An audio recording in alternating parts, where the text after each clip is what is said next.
هقولك النهاردة على وصفة سحرية هتدعيلي عليها، وعايزاكي من اول دلوقتي تسيبك من كل الترندات اللي بتلمي بيها مشاهدات، مش اكتر.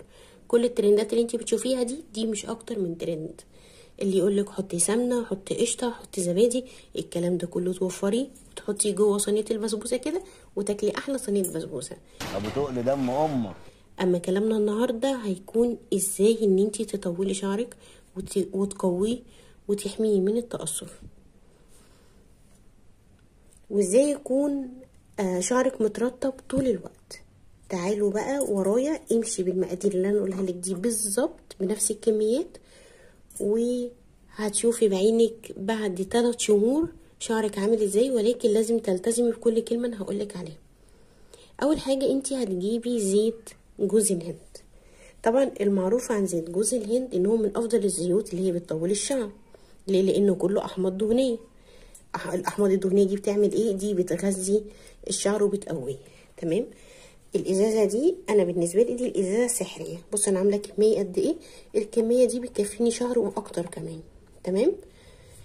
كل الحاجات اللي احنا هنقولها هتحطوها بنسب متساويه، النسب اللي انت تحبيها على حسب طول شعرك وتقله طبعا. تمام. المهم يبقى اول حاجه جبنا زيت جوز الهند. طيب تاني حاجه هنجيبها هو زيت الارغان. ليه بقى؟ لانه بيحتوي على مضادات الاكسده. بتعمل ايه مضادات الاكسده دي؟ بتحمي الشعر. بتحمي الشعر بقى من ايه؟ من التلف. وكمان هنزود على كده ايه؟ هنزود ان هي برضه بتطول الشعر. تالت حاجه واهم حاجه معانا هو زيت الزيتون. ولازم لما تجيبي زيت الزيتون تجيبي حاجه انتي ضمناها، يعني مش اي زيت كده وخلاص، زيت تكوني انتي ضمناه. تمام. زيت الزيتون ما تسترخصيش فيه. يعني بصي هنا زيت هنا عامل ازاي، بصي الصفاء، بصي النقاء، بصي كمان ريحته زيتون يعني. بصوا، فلما تجيبوا زيت زيتون اهم شيء ان هو يكون زيت كويس، لانه طبعا من اهم الزيوت اللي معانا في الوصفه دي. احنا معانا يعني بصي كل حاجه، يعني لو انت عملتي كل الزيوت ده يكون 100 100، لكن لو ما عملتوش ممكن تاخدوا اخر زيتين هنقولهم مع زيت الزيتون وتبقى هي. ولكن حاولوا تحطوا كل الزيوت دي، هي ما بتكونش غاليه وتجيبيها من عند اي ايه عطار يعني. المهم يبقى قلنا كمان زيت الزيتون. زيت الزيتون ده بقى بيكون كله فيتامينات ومعادن. الفيتامينات اللي هي بتطول شعرك وبتمنع شعرك من التقصف. يبقى احنا دلوقتي طولنا ومنعنا من التقصف وقوينا الشعر كمان ومنعنا التلف. تمام. اللي هم ايه؟ ال3 زيوت اللي احنا قلناهم. طيب عندنا زيوت تاني عندنا 3 تاني.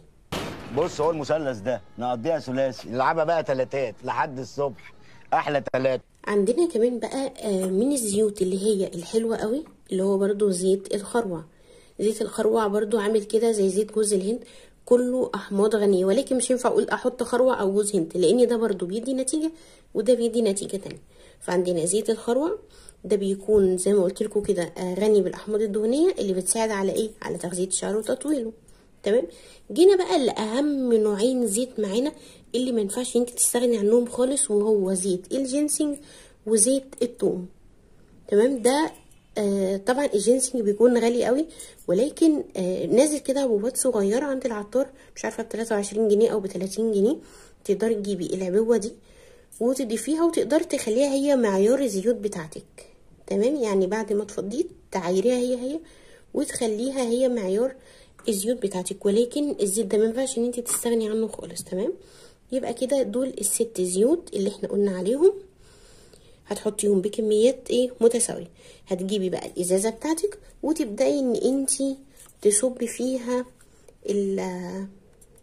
الزيوت. تمام. يكون معاكي بقى بالشكل ده كده. هتعملي ايه؟ هتعملي حمام زيت مرتين في الاسبوع. تحطي كده كميه صغيره على شعرك من الزيت ده وتسيبيه ساعه او 2، وبعد كده تغسلي شعرك.